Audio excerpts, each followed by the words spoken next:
buenas noches. Lunes 17 de octubre estamos en Perspectivas. Hoy platicamos sobre la elección de Estados Unidos. Estamos a prácticamente 3 semanas de la elección en los Estados Unidos el próximo martes 8 de noviembre. Y tenemos aquí a 2 promotores que están buscando que los latinos salgan a votar y salgan a participar el próximo martes 8 de noviembre. Y antes de platicar con ellos, vamos a escuchar la siguiente cápsula que de alguna forma nos sintetiza los debates en torno al voto latino. 27 millones de latinos están llamados a votar el próximo martes 8 de noviembre para elegir al nuevo presidente de Estados Unidos, la cantidad más alta en la historia de este país. Es innegable. Los latinos son una fuerza política que pueden definir quién ocupará el despacho oval de la Casa Blanca para los próximos 4 años. Sin embargo, hay un problema. Los latinos votan muy poco. Si el promedio de participación en elecciones presidenciales ronda en los 50 puntos, es decir, solo la mitad de los estadounidenses se registra para votar y ejerce su derecho a decidir. En el caso de los latinos, el promedio de participación ha rondado entre los 36 y los 42 puntos. Este auge de abstencionismo entre las poblaciones latinas ha provocado que distintas organizaciones sociales se pongan como objetivo la promoción del voto en la Unión Americana y la concientización de la importancia del sufragio para evitar que Donald Trump llegue a la presidencia el próximo año. En Perspectivas, esta noche discutimos sobre el papel del voto latino con integrantes de la organización Diles que Voten. Diles que voten. Y bueno, aprovechando que este programa llega hasta Los Ángeles y que seguramente mucha gente nos está viendo del otro lado de la frontera, hoy discutiremos un tema que seguramente les interesará. Alfredo Rico, muy buenas noches. ¿Qué tal? Buenas noches, gracias por la invitación. Gracias por estar aquí. Iván Silva, gracias por estar aquí. Hola, también. ¿Cómo estás? Buenas noches, gracias por la invitación. Primero, ¿por qué promover el voto de los latinos y más ustedes dos siendo mexicanos que viven acá? ¿Por qué promover el voto más allá de la frontera? Alfredo, empezamos contigo. Sí, mira, a nosotros nos resulta un tema central, no solo porque históricamente la elección de Estados Unidos ha sido importante para México porque somos frontera con Estados Unidos, ¿no? Sino que es una elección que tiene un efecto en todo el continente y de hecho en todo el mundo, ¿no? Pero en esta elección de manera particular, los latinos hemos sido parte central del debate y de la conversación de la elección, ¿no? De los 55 millones de latinos que viven allá, que se pueden convertir, como mencionaba la cápsula, en una fuerza política muy importante. Desafortunadamente no todos participan. Y los que estamos de este lado creemos que podemos hacer algo para llamarlos a invitarlos a que lo hagan, ¿no? Lo podemos hacer, como decimos nosotros, hablando con ellos, para decir la importancia que tiene su participación y para dar un mensaje en donde les pidamos que el 8 de noviembre vayan a votar, porque esa elección no solo les impacta a ellos de manera directa, sino también nos afecta a los que estamos de este lado de la frontera, ¿no? Iván. Hay una realidad. El tema de la elección de Estados Unidos ha estado en la mesa de todos los mexicanos. No ha habido, yo creo que mesa en todo México en la que no hablemos de Trump, del muro, de si lo recibió el presidente Peña, de qué tuvo que haber hecho. Entonces, ¿qué es lo que estamos haciendo? Bueno, tratar de impulsar este voto latino en Estados Unidos, pero a diferencia de las organizaciones y los PACs que trabajan en Estados Unidos, sí, lo estamos intentando hacer desde los países de origen. Esto es, desde México y desde toda América Latina. ¿Eso quiere decir, Iván, que Diles que Voten está en varios países de América Latina? Sí, estamos trabajando ahorita en 8 países. Somos un equipo de gente que nos dedicamos a la comunicación y que estamos tratando de promover aquí en Argentina, en Ecuador, en Dominicana, en Chile, en Honduras y en otros países, incluso en Estados Unidos, el voto latino, ¿no? Perdón, Iván, antes de entrar a los detalles, ¿cómo han visto la aceptación? Es decir, ¿creen que la campaña ha permeado, que más bien los americanos o los latinos que viven en Estados Unidos dicen: a nosotros déjennos, no nos estén presionando por acudir a las urnas? ¿Qué han visto como reacción? Que hemos visto muy buena respuesta. Nosotros creemos que lo que hicimos fue hacer una pequeña bola de nieve y lanzarla, y afortunadamente ha sido muy bien aceptada. No solamente lo hemos visto en nuestras métricas, pues finalmente nuestra campaña sobre todo es en comunicación digital. Al día de hoy tenemos aproximadamente 6 millones de reproducciones de nuestros videos. Son 6 millones de latinos que han visto los videos que hemos generado. Hemos generado hasta ahorita 5 videos, pero además más de 40 millones de impactos en Internet. Eso por un lado. Por otro lado, también hemos visto que actores de suma importancia en la vida del país, celebridades como Alicia Machado, que fue, digamos, la primera celebridad que empezó a tuitear Diles que Voten, otra ex Miss Universo, también están los Tigres del Norte, Alejandro y Vicente Fernández, o Ramón Ayala. Hoy nos mandaban un video del vocalista de una banda de rock importante también, que mañana lo vamos a estar tuiteando, ¿no? También la gente de Cuca. ¿De aquí de México? Sí, de aquí de México, ¿no? Y bueno, también intelectuales, Enrique Krause, León Krause, y políticos también, el gobernador de Jalisco, otros 2 gobernadores y todos los diputados y senadores del Congreso de la Unión que nos han estado ayudando también a impulsar Diles que Voten. Entonces, sentimos pues que ha sido una campaña que han abrazado muchas personalidades e intelectuales, sobre todo porque es una campaña muy neutra. No hablamos mal ni bien de ningún candidato, sino simplemente tratamos de promover y de impulsar el voto latino. Por cierto, me dicen que te cambié el nombre y que te presenté como David. Iván Silva, más bien me confundí. No, y hay otro dato importante. Finalmente, las organizaciones que están trabajando en Estados Unidos, que ya han venido realizando este trabajo desde procesos anteriores, han visto con buenos ojos porque al final tiene un toque especial esta campaña, ¿no? Tiene un toque diferente. Nosotros no le estamos hablando directamente a los latinos que viven allá. Sí. Estamos hablando con los latinos que están de este lado de la frontera, ¿no? Como mencionaba Iván, prácticamente en estos 8 países tenemos presencia directa con consultores y compañeros de profesión que están promoviendo la campaña, pero también el impacto se ha sentido en otros países en donde no tenemos una presencia de esta naturaleza, ¿no? En prácticamente todo Centroamérica, en Puerto Rico y en el resto de los países hay reproducciones, hay interacción con nuestros videos y con las redes sociales que tenemos de Diles que Voten, ¿no? Entonces este impacto ha sido positivo y también obviamente en Estados Unidos ha habido una reacción positiva a la campaña, ¿no? Ahora, Alfredo, ¿nos conviene que gane Hillary Clinton a diferencia de Donald Trump? Es decir, ¿nos conviene como mexicanos e incluso les conviene a los mexicanos que viven allá, a los latinos? Creo que lo que más nos conviene es que los latinos participen en el proceso electoral por una razón muy importante. Lo que hemos mencionado en otros momentos es que, por un lado, el candidato republicano tiene un discurso en contra de los latinos, pero también, por el otro lado, Hillary no está poniendo en el centro de su agenda los temas de los latinos,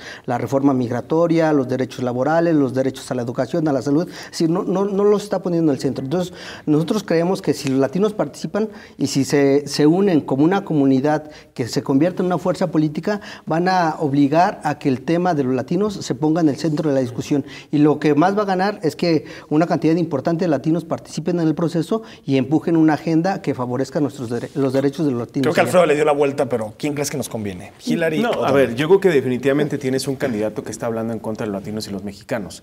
Nosotros como asociación, y hay que decirlo como es, no podemos promovernos ni a favor ni en contra de nadie por un asunto muy simple. Estamos dados de alta como asociación civil aquí, pero estamos como ONG en Estados Unidos. Y esto lo que nos permiten es promover y difundir los valores democráticos y la participación ciudadana, pero no hacer campaña a favor de ninguno. Si lo hiciéramos, estaríamos incurriendo en un asunto ilegal en Estados Unidos. Que sí es cierto, los latinos han votado históricamente por el Partido Demócrata. Y estamos seguros que si llevamos a los latinos a votar, van a votar por sus intereses. ¿De qué se trata esto? De cómo fomentamos y cómo despertamos al gigante dormido. A la comunidad latina, así nos dicen en Estados Unidos. Somos la minoría más grande, 55 millones de latinoamericanos, pero somos la minoría que menos vota. O sea, nada más para que veamos el comparativo. La cantidad de latinoamericanos es equivalente a la cantidad de asiáticos y afroamericanos juntos. Tremendo. ¿No? Y sin embargo, si se fijan, la comunidad judía, la comunidad afroamericana, sí tienen una agenda, sí tienen una organización y sí impulsan sus temas en todos los organismos de representación del gobierno de Estados Unidos. La comunidad latina no. Y de eso se trata. Hay que despertar al gigante dormido. Sí, hasta otras minorías como los irlandeses, por ejemplo, que también se ponen a defender. Sí. Ahora, tú me explicabas en la mañana y a mí se me hace un razonamiento, por lo menos me puso mucho a pensar, el asunto de por qué no votan los latinos. Yo tenía la idea de que estaban más conectados a su comunidad de origen y que por lo tanto no tenían demasiado interés en influir en las autoridades políticas del lugar a donde llegaban. Sin embargo, tú me das una explicación en términos de su relación con el Estado.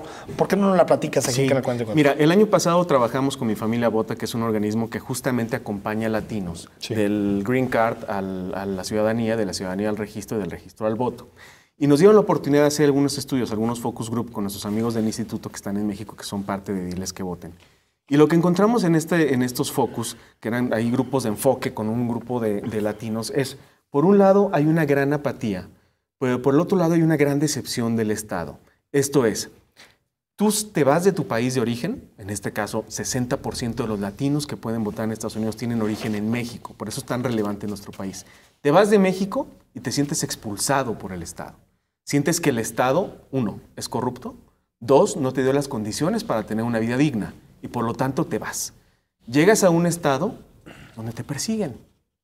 Entonces, estás completamente decepcionado por los dos lados. De este lado te corrieron y de este lado te persiguen para correrte otra vez. ¿Qué ocurre? Bajo perfil.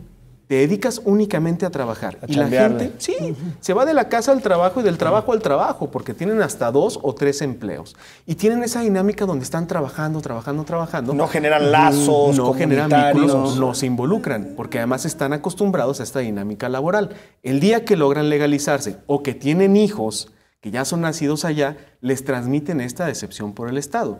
Si a eso le sumamos que además tienes el 40% del voto posible, del voto latino posible, pertenece a la generación millennial. Y como bien dice Alfredo, la generación millennial tiene una falta de apática, credibilidad ¿no? en las instituciones y en el Estado. Sí, no, y aquí me parece que mejor que en ningún lugar aplica aquella máxima de mi patria son mis amigos, ¿no? Y finalmente los latinos se encierran en su dinámica inmediata de su entorno. Es como su protección también, ¿no? Es su, digamos, su zona de confort, pero también están pensando siempre, que además es lo que los impulsa a irse hacia allá, en regresar lo que su trabajo o el producto de su trabajo a sus lugares de origen, ¿no? Por eso el tema de las remesas, por ejemplo, es un tema central en la economía no solo de Estados Unidos, sino también de los países latinoamericanos, ¿no? Entonces se concentran, en lugar de una explosión social, hay una implosión, se centran en sus actividades cotidianas y se van pensando solamente en ese núcleo inmediato que son su familia y sus amigos, ¿no? Claro.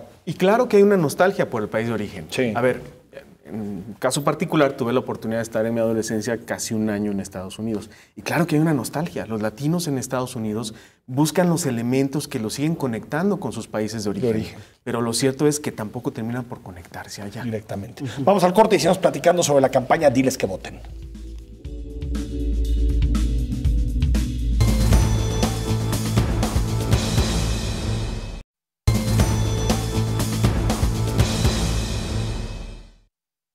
La historia reciente nos arroja una conclusión. Los latinos están votando por los demócratas. En la reelección de Obama, 7 de cada 10 latinos que se registraron y acudieron a las urnas lo hicieron para darle un periodo más al demócrata. Esta realidad ha llevado a que incluso algunos bastiones republicanos como Texas comiencen a cerrarse en los últimos comicios. Sin embargo, Obama les cumplió a medias a los latinos y a los mexicanos. Por un lado, es cierto que Obama firmó sendas órdenes ejecutivas que protegen derechos de los migrantes y avalan una cierta amnistía contra algunos inmigrantes ilegales. Sin embargo, por el otro lado, es también el presidente líder en deportaciones masivas. Más de 2 millones de inmigrantes tuvieron que dejar Estados Unidos por esta política de deportaciones tan agresiva de Obama. ¿De verdad Clinton le conviene a los mexicanos? Iván Alfredo, pues es una herencia disímbola la de Barack Obama, ¿no? Por un lado, creo que cuestiones positivas, pero por otro, pues está este sabor amargo de verlo como el presidente que más ha deportado mexicanos en la historia de Estados Unidos, ¿no? Así es verdad. Y lo que importa es que la comunidad latina se una, se cohesione y presione y defienda sus derechos. De eso se trata esto, ¿no? Si Hillary Clinton es o no lo más conveniente para nosotros, a ver, lo cierto es que, como ya dijo Alfredo, no está el tema de los latinos, incluso no estuvo en el segundo debate. Ni se anunció. No está en su agenda. Hillary sí se comprometió en el caucus latino de Washington hace como un mes más o menos, se comprometió a sacar la reforma migratoria en los primeros 100 días. ¿No? Hay que ver si es cierto, ¿no? Lo cierto es que si no estamos organizados como latinos allá, no podemos presionar y no podemos exigir que los derechos y las causas y los temas que son relevantes para la comunidad latina se defiendan y se cumplan. Aquí el asunto es actuar como un cuerpo. Sí, los latinos, si no te conviertes en un cuerpo efectivamente que logre esta presión, vamos a seguir, el tema latino va a seguir ausente de la elección, ¿no? Y también tenemos un riesgo, lo mencionamos en la mañana también, el tema de que se sienta que ya hay un tema avanzado, sí, vaya a provocar, como en el caso de Colombia, como en la Gran Bretaña, que la gente no salga a votar, ¿no? Sí es importante que se salga a votar, pero que se actúe como un cuerpo. Si no sí, lo hacemos de esa manera, va a ser un tema perdido y efectivamente se van a empezar a echar para atrás muchas cosas, sí, que ya se han ganado, ¿no? ¿Qué les parece, Iván, Alfredo, la reacción del gobierno mexicano ante lo que ha sido la campaña en Estados Unidos? A mí me ha parecido una reacción muy timorata. No digo que el gobierno mexicano tendría que haber hecho un llamamiento, nada, pero sí creo que tendría que haber tenido sus reservas y empezar una campaña de imagen distinta para que los norteamericanos entendieran lo que está pasando en México. Y de pronto somos la piñata de Donald Trump y también Hillary, pues mejor calla. Y siento que la diplomacia mexicana, Tlatelolco, el gobierno, prácticamente nada en este tema.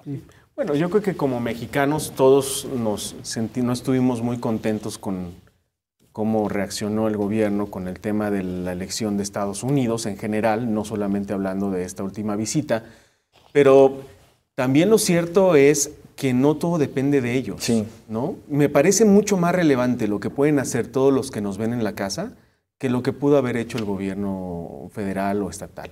Me parece mucho más relevante lo que están haciendo todos los diputados y senadores de los diferentes partidos y muchos gobernadores que lo que pudo haber sucedido antes. O sea, es decir, nuestra responsabilidad va más allá de lo que puede o no haber hecho el gobierno. Como consultor te puedo decir que no veo un escenario en el que pudo haberles ido bien con una visita como se planeó. Sí, bueno, pero bueno, no, o sea, fue un desastre de todo. Sí, pero claro. Sin embargo, bueno, ya ocurrió, ellos sacaron sus cálculos y dijeron, puede salir bien. Bueno, yo creo que a la vuelta claro, vimos que no fue así.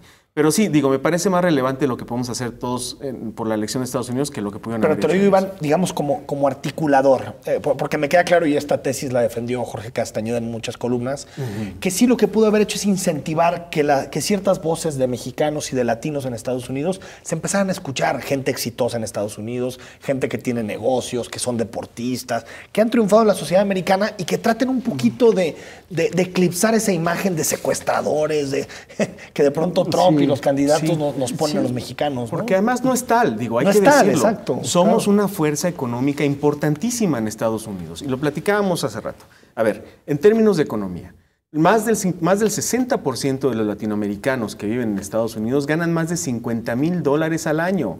Y más del 20% de los latinos que viven en Estados Unidos ganan más de $100,000 al año. Sí. Estamos hablando de 2 millones de pesos al año. El 20% de los latinos. Estamos hablando que más del 60% tienen por lo menos high school. O sea, es decir, ya no somos una clase trabajadora únicamente la agraria, ¿no? del Que campo. llegó con el programa Bracero. No, hay encuestas y estudios que te dicen cuáles son los oficios que desempeñan los latinos en Estados Unidos. Bueno, hay muchos maestros, muchos maestros. Hay mucha gente que se dedica a la salud, hay gente que se dedica a la policía, hay mucha gente en la milicia, hay mucha gente en los servicios, hay por supuesto gente en el campo, hay gente en la construcción, pero también hay mucho comerciante que está dando empleo.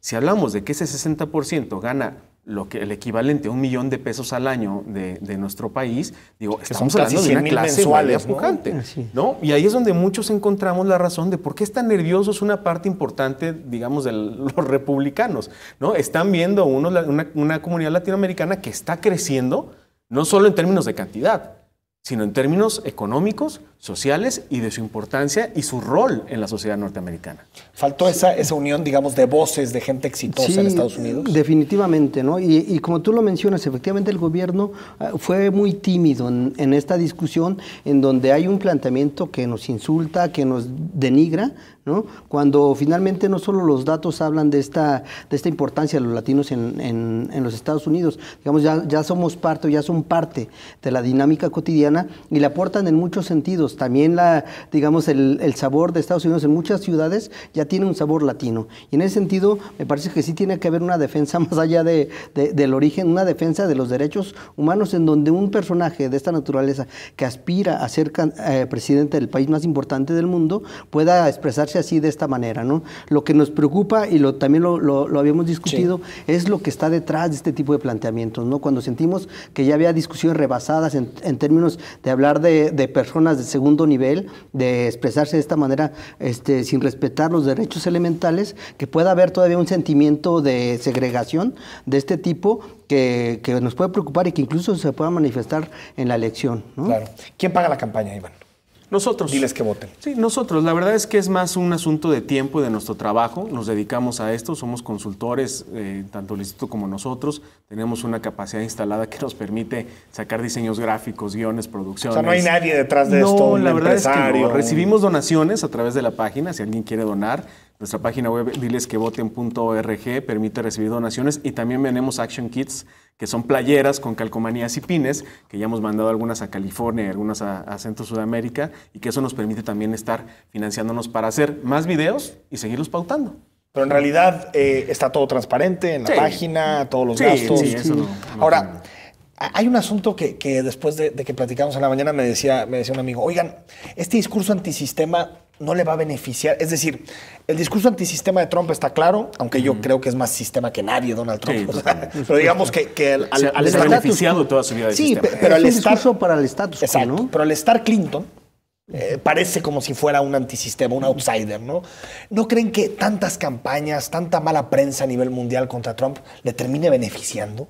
Es decir, en el sentido de que digan un promedio de votantes americanos, pues, a ver, si este hombre es definido así, pues igual nos conviene para nuestros intereses. Lo cierto es que, digo, en términos de campañas y de estrategia, él solito se ha construido toda esta mala imagen y toda esta mala prensa.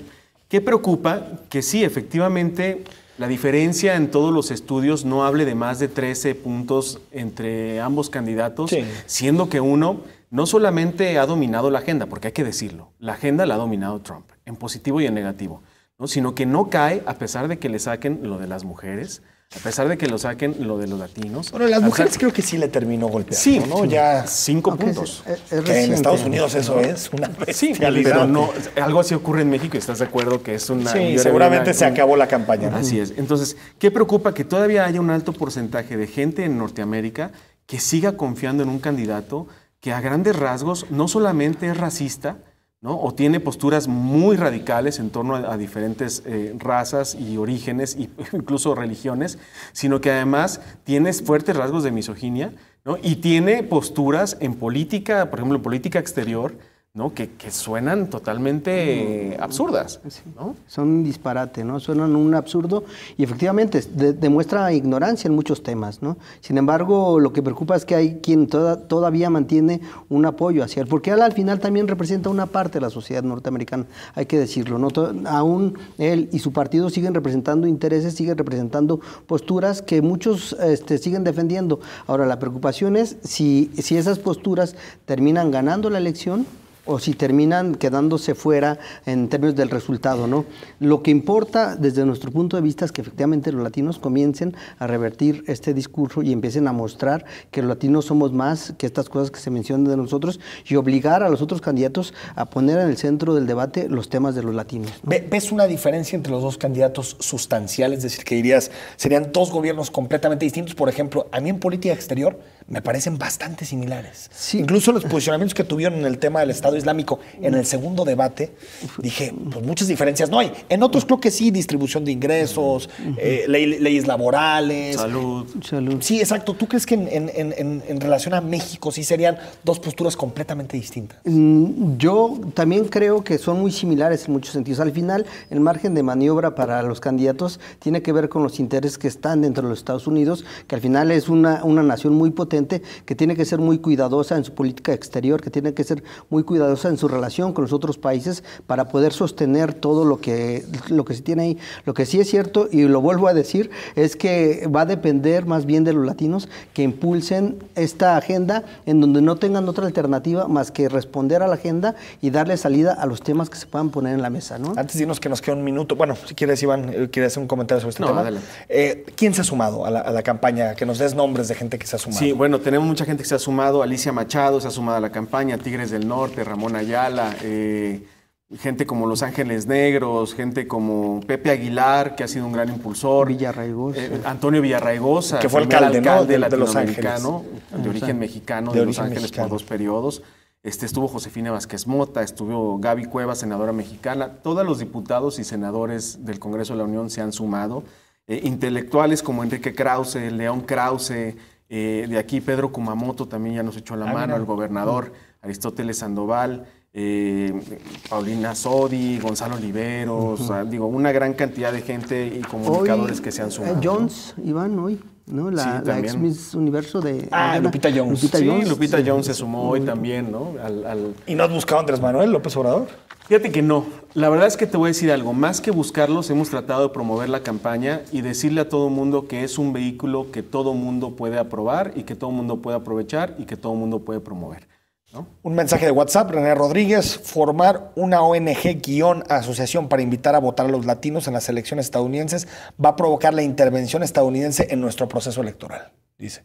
Bueno, no sé si la vaya a provocar porque creo que ya existe, pero no sé si un poquito más. No, ojalá fuéramos tan importantes, ¿no?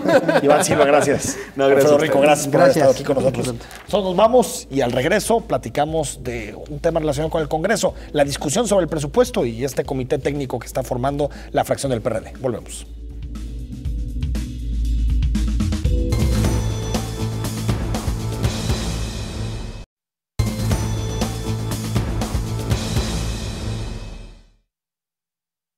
dicen que el presupuesto es la política convertida en números. El presupuesto es el reflejo de la pugna que hay entre los políticos para definir las prioridades de las políticas públicas y el gasto de nuestros impuestos. Podemos verlo como una cobija que muchas veces sirve para proteger distintos intereses. En esta ocasión, el PRD ha convocado a un grupo de académicos para analizar el presupuesto y realizar una propuesta relacionada con el gasto público. Esta noche en Perspectivas hablamos con académicos que integrarán el comité. Estamos de regreso. En Perspectiva saludamos al doctor Antonio Sánchez Bernal. Gracias por estar aquí, doctor. Buenas noches. Él es doctor en Ciencias Sociales con especialidad en Desarrollo Regional y miembro del SNI, nivel 1 por la Universidad de Guadalajara. Y saludamos al doctor Roberto Arias de la Mora. Doctor.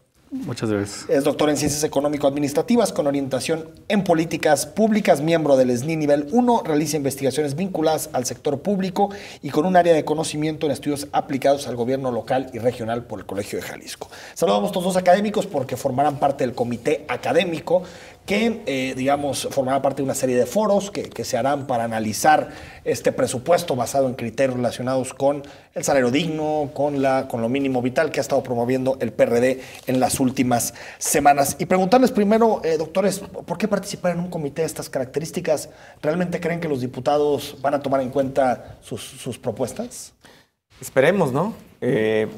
La Comisión de Desarrollo Regional de la Comisión del Congreso del Estado está abriendo la oportunidad de discutir un tema importante que incluso ya está definido en el artículo 4 constitucional, que es el mínimo vital, que es un concepto que ha venido a reforzar la idea de que todos los ciudadanos tenemos el derecho de tener una vida económica, social y cultural adecuada y que el Estado lo tiene que garantizar.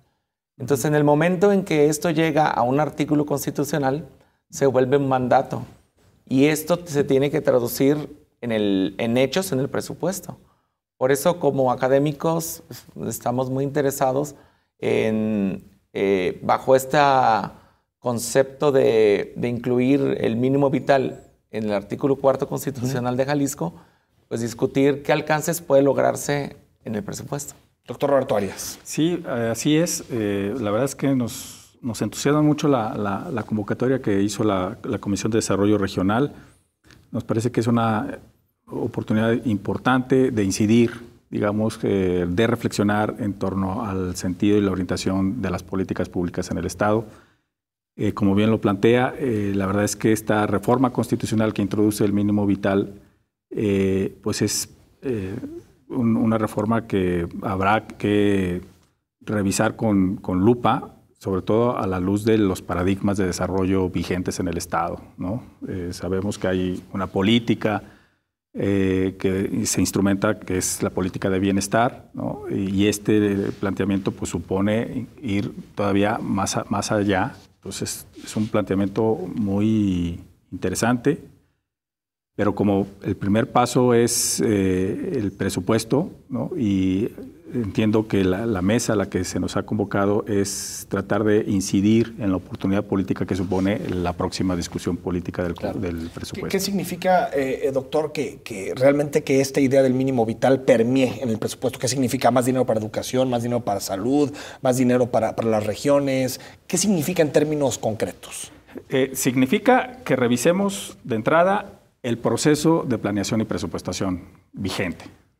O sea, de hecho, el comité está planteado para sesionar junto con funcionarios los actuales responsables tanto de la planeación como del presupuesto. Entonces, de tal manera que, pues digamos que planteemos y nos retroalimenten sobre los criterios que se están fijando con esta cuestión y digamos, alternarán con algunos académicos especialistas en distintos ámbitos, tanto de la economía, para ver el tema del salario digno, todo este planteamiento que me parece que es la parte novedosa, también de desarrollo regional.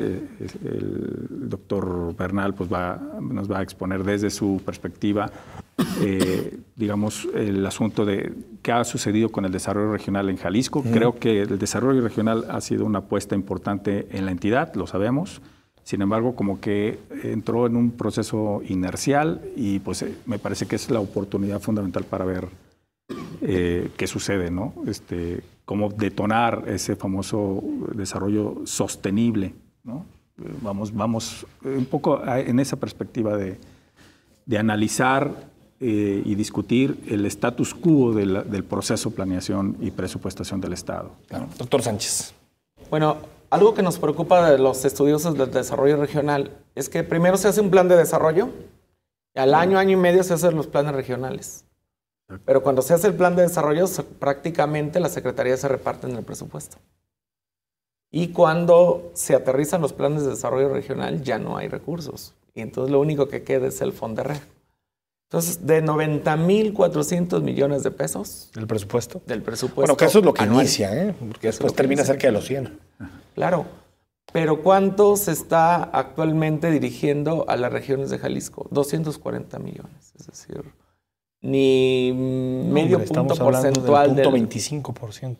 Entonces, por más que decimos que queremos un desarrollo regional equilibrado, sustentable, realmente no le estamos dedicando los recursos necesarios para este asunto. Claro, ahora antes de entrar directamente al tema de las regiones, doctor, esto es un asunto que tiene que ver con la negociación política, con la negociación que se hace entre los partidos, con la forma en que unos exigen y dicen yo quiero esto, a mí dame esta lana, o tiene que ver realmente con un centralismo histórico, es decir, con apoyar directamente a lo que sucede en zona metropolitana porque hay más votos o por lo que querramos. Es decir, ¿qué tiene que ver? ¿Tiene que ver con la negociación política en sí?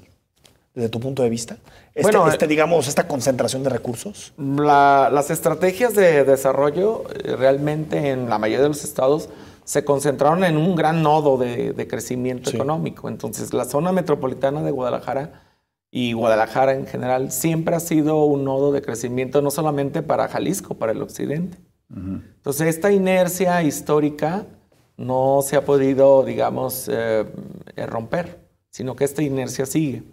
Entonces aquí concentramos más del 50% del Producto Interno Bruto, más del 60% de la población.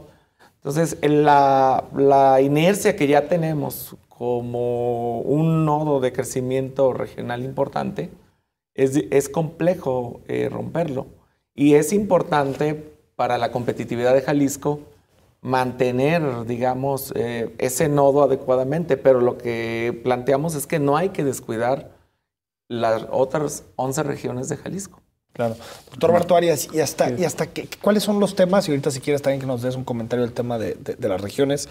¿Cuáles son los asuntos que más te preocupan de cómo se está aprobando el presupuesto anualmente? Que dices, falta esto, no hay planeación, no hay consultas. ¿Qué es lo que más te preocupa en términos generales? Pues, mira, en términos generales, lo que a mí en lo personal me preocupa es, y me parece que ahí vamos a tener que poner el ojo, es el proceso del involucramiento de la gente en la definición de las prioridades presupuestales, ¿no? Como bien lo plantea Antonio, el presupuesto para el desarrollo regional es muy poco. Sí. Y habrá que ver también, no solamente que esa bolsa llegue a determinada región, sino cómo se definen las prioridades al interior de la región, ¿no? Yo creo que una de las cuestiones que creo que se han quedado en el camino ha sido el asunto de la participación social, de la participación ciudadana, del involucramiento en la definición de prioridades, ¿no? Algunos estudios que realizamos sobre los primeros años del proceso de regionalización, pues evidentemente detectamos de entrada un proceso de burocratización del proceso, ¿no? Donde solamente los funcionarios predefinían, digamos, las líneas. Creo que tenemos también ventanas de oportunidad, el presupuesto participativo, ¿no? Los mecanismos, hay otros mecanismos que hemos estado ensayando. Bueno, vale la pena que... Para consultar, digamos. Claro. Sí, o sea, al final del día de lo que se trata, y como se está planteando acá, es una planeación para una vida digna. Pues la dignidad empieza porque se le pregunta a la gente, ¿no? Por dónde quiere desarrollarse, ¿no? Claro. No tanto que se le planteen las cosas de se va a hacer así y así, ¿no? Es un poco este proceso más allá del nodo. Y yo creo que además lo interesante del planteamiento que se está haciendo con esta reforma constitucional de introducir el mínimo vital es sin dejar de reconocer el polo de desarrollo que es la zona metropolitana de Guadalajara para el occidente, ¿no? Es decir, voltear a ver al resto de los jaliscienses.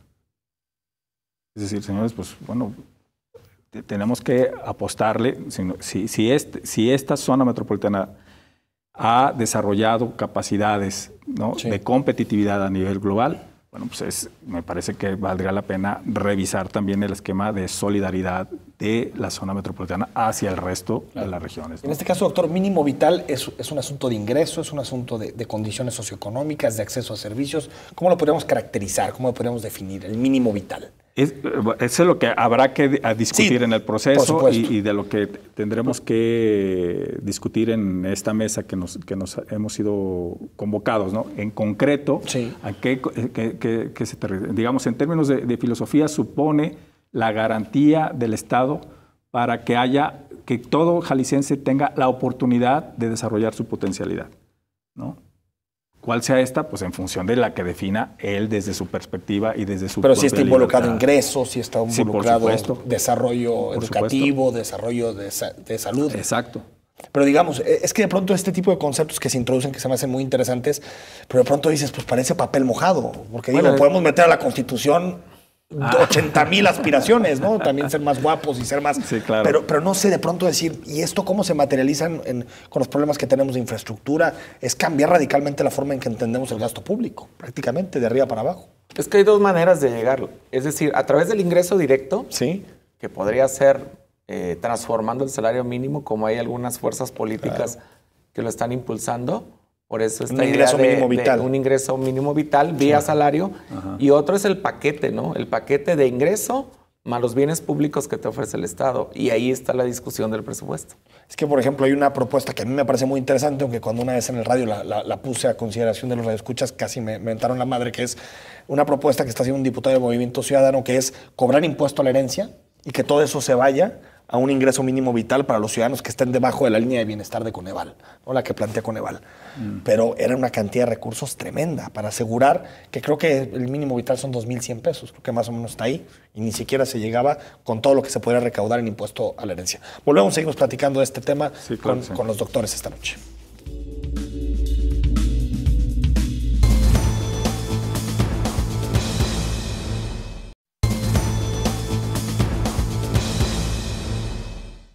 De acuerdo a la consultora Integralia, las negociaciones del presupuesto, desde que hay gobiernos divididos, nos arroja una triste conclusión. El gasto público es moneda de cambio entre partidos políticos y grupos de interés, y es que hay una lógica clientelar y rentista detrás de la negociación. Así lo dice el documento de Integralia. A medida que hay más pluralismo en el poder legislativo, se observa un mayor peso de prácticas de gestoría de recursos y más intercambios clientelares en la lógica de negociación del gasto público. Cada año, los legisladores pueden modificar aproximadamente entre el 6 y 10% del gasto total, la llamada bolsa negociable. El resto del presupuesto se considera ineludible o comprometida porque incluye partidas con obligatoriedad jurídica o política, como el pago de sueldos y salarios, los subsidios, las pensiones y los programas sociales, así como las transferencias a entidades federativas. Dentro del porcentaje negociable, muchos legisladores fijan su atención en partidas que dan visibilidad y reconocimiento político y que benefician a grupos organizados, entre ellas carreteras y caminos rurales, proyectos hidráulicos, recursos para universidades públicas y hospitales, programas del campo y de desarrollo social, así como programas de arte y cultura.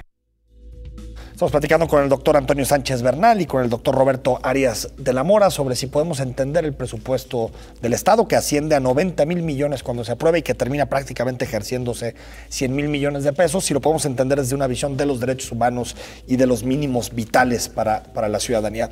Y preguntarte, Antonio, ¿dónde se perdió esta idea del regionalismo en Jalisco? Digamos, estaba joven, pero recuerdo el asunto de Alberto Cárdenas en su momento, que se planteó. Parece que ya no hay una visión regionalista en Jalisco desde hace mucho tiempo, ¿no? En general, en todo el país, la política regional se abandonó para apuntalar una política sectorial, ¿no? Los sectores económicos, manufactureros, estén donde estén como motores de la economía. Y la idea era que estos motores de la economía iban a difundir el desarrollo, la calidad de vida y que no requeríamos entonces estas políticas regionales. Sin embargo, hay un mandato constitucional, ¿no?, de planeación del desarrollo a nivel nacional y a nivel de las entidades federativas de las regiones. Y realmente desde los 80s hemos abandonado estas políticas regionales porque había esta idea de que los sectores manufactureros, sobre todo la apertura comercial, el crecimiento de las distintas industrias, iban a dar automáticamente un crecimiento adecuado, equilibrado en todos. Y lo que hemos visto pues es un mayor desigualdad regional. Asimetrías, ¿no? Y al interior de las regiones también es importante. Doctor. Así es, así como apunta, digo, el proceso viene desde los 80s. Aquí en Jalisco, efectivamente con Alberto Cárdenas, se le intenta dar un nuevo impulso, sí.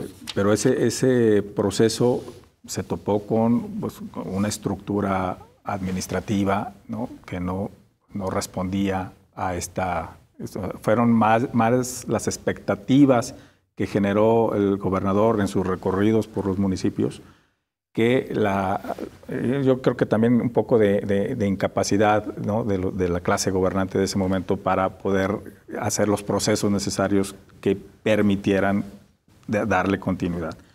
Y lo que vemos ya en los siguientes sexenios, con Paco Ramírez Acuña, recuerdo perfectamente que se planteó el esquema de peso por peso.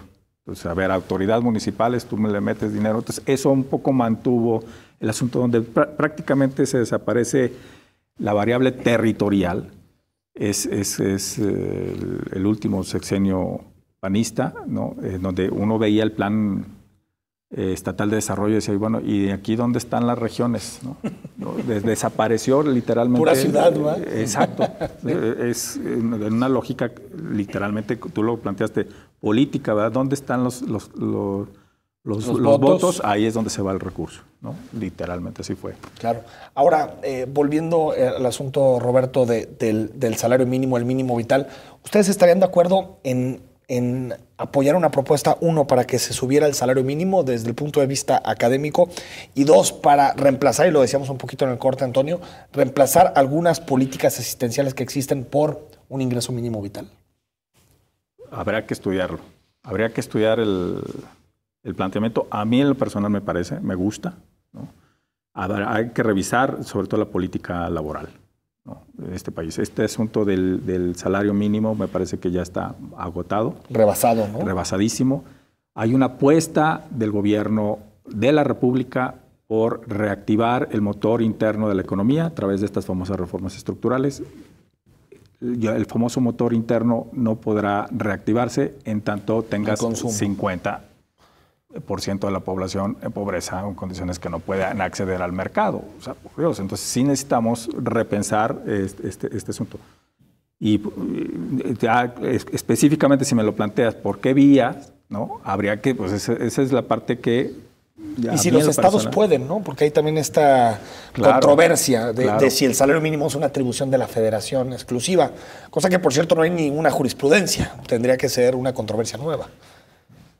Sobre todo el tema es que entendamos también que los gobiernos, y sobre todo los gobiernos a nivel de los estados, pues han venido perdiendo capacidad, atribuciones, ¿no? Claro. Atribuciones en este proceso de recentralización, y en el marco de la globalización, pues hay muchas cuestiones, muchas variables económicas que escapan, digamos, a las posibilidades reales del accionar del gobierno a nivel estatal. Claro.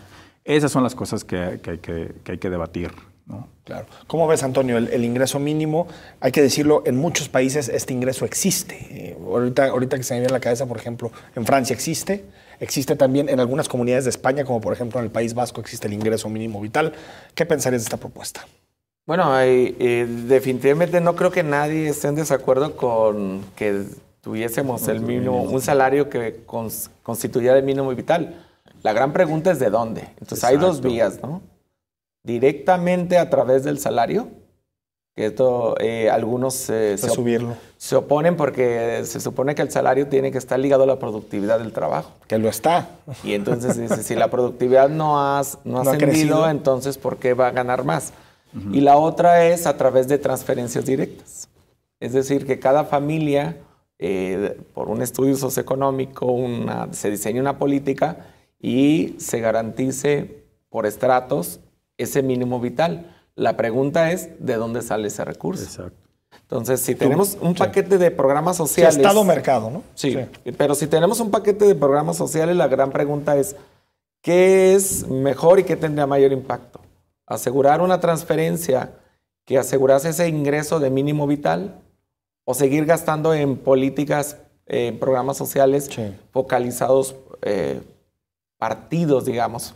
Entonces, por un lado te doy un vale de transporte, por otro lado te subsidio el transporte. Sí, pero como desarticulado. O mejor te doy un ingreso que garantice tu mínimo vital. La gran pregunta es, ¿alcanza la bolsa presupuestal para hacer esos cambios? Sí, tendrás que hacer modificaciones presupuestales. Ahora, pero lo que yo creo es que decías lo de la productividad. Si tú ves las gráficas, la productividad en México es cierto, no crece como Corea del Sur, pero crece.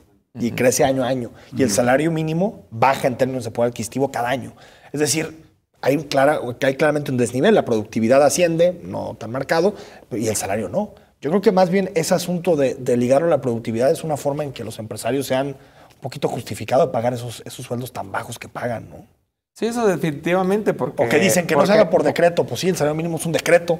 No, y porque definitivamente sí, digamos, sí se ha utilizado el salario bajo como un factor de competitividad. Como un ajuste de la economía. Se ha, digamos, sacrificado al trabajador para ser más competitivos. Y eso creo que ya no es justo, ¿no? Ya no es justo. Hay otro asunto, Roberto, la pobreza, el combate a la pobreza. Así es. Si revisamos, por ejemplo, la SEDIS, la Secretaría de Desarrollo e Integración Social, que tiene todo el gasto de pobreza de este estado, tiene un presupuesto poquito más de 2.500 millones de pesos. Mucho de eso se va en burocracia, se va en pagar sueldos de funcionarios y terminan yéndose realmente programas sociales por ahí de los 1.500 millones de pesos.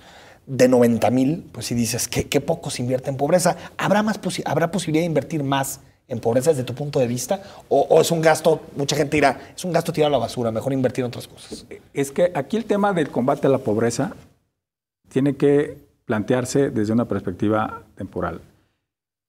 Lo que los estudios de pobreza han demostrado es que la pobreza se ha transmitido intergeneracionalmente. Totalmente. O sea, aquel padre de familia que recibió el subsidio, pues le enseña al hijo a tocar la puerta, ¿no? Entonces, aquí el tema es, en la lógica inicial de esta política, digamos, de subsidios focalizados, se tenía la idea de que la persona que recibiera esos apoyos la recibiera por un tiempo determinado y que además se le dieran las condiciones necesarias para que saliera de su pobreza. Y la verdad es que lo que ha ocurrido es exactamente lo contrario, que han generado condiciones para... O sea, ahora sí que hay incentivos para ser pobre, ¿no? O sea, esos son los planteamientos que me parece que hay que revisar. ¿Pero crees que es por la reacción, perdón, Roberto, de la gente que recibe ese apoyo o es por los intermediarios que hacen política con relación a sus apoyos, que están mal dirigidos, los padrones totalmente? La relación clientelar política, ese es el asunto. Ahí hay un matrimonio difícil, ¿no? Difícil entre el cliente y el proveedor del servicio, ¿no? Entonces, ahora los ciudadanos pues prácticamente andan ofreciendo el apoyo indistintamente y entonces hay una hipercompetencia política entre partidos. Y por eso ver quién da el apoyo más grande. Y además reciben los apoyos, pero al final del día eso no te garantiza el respaldo político. No, ya lo vimos en las últimas elecciones. Ese modelo ya está más que viciado. Claro. ¿No? Porque yo me llego a pensar, doctor Antonio Sánchez, que alguien prefiera vivir de lo que le da el Estado que realmente vivir de un salario digno por su trabajo. O sea, porque se suele partir de esa premisa. Es que si das apoyos, haces a la gente holgazán y por lo tanto quieren vivir de lo que le da el Estado, cosa que a mí me parece que no es cierto. No, yo creo que definitivamente todos, por eso se habla de la dignidad humana, ¿no? Creo que todos los ciudadanos de Jalisco y de este país, de nuestras regiones, pues intentan, ¿no? Claro. Aunque vivan de algún programa social, siempre se ha dicho en el campo jalisciense, los ciudadanos tienen pluriactividades. Claro. Es decir, realizan actividades pecuarias, ganaderas, agrícolas, etcétera. ¿Cuándo sesiona por primera vez el comité? El próximo jueves inicia el foro, donde habrá, por cierto, la diputada Mónica Almeida del PRD, a petición de ella, el Pleno del Congreso solicitó que se evaluara el salario mínimo y a nivel nacional la Comisión Nacional de Derechos Humanos declaró anticonstitucional el salario mínimo, cosa que no sabemos en términos legales qué va a proceder, ¿no? Si algún ciudadano puede decir, estás violando mi amparo contra los salarios que me das, ¿no? Una buena idea para muchos. Doctor Antonio Sánchez, gracias. Doctor Roberto Arias, gracias por venir aquí. Gracias. Nos vamos hasta el miércoles en Perspectivas.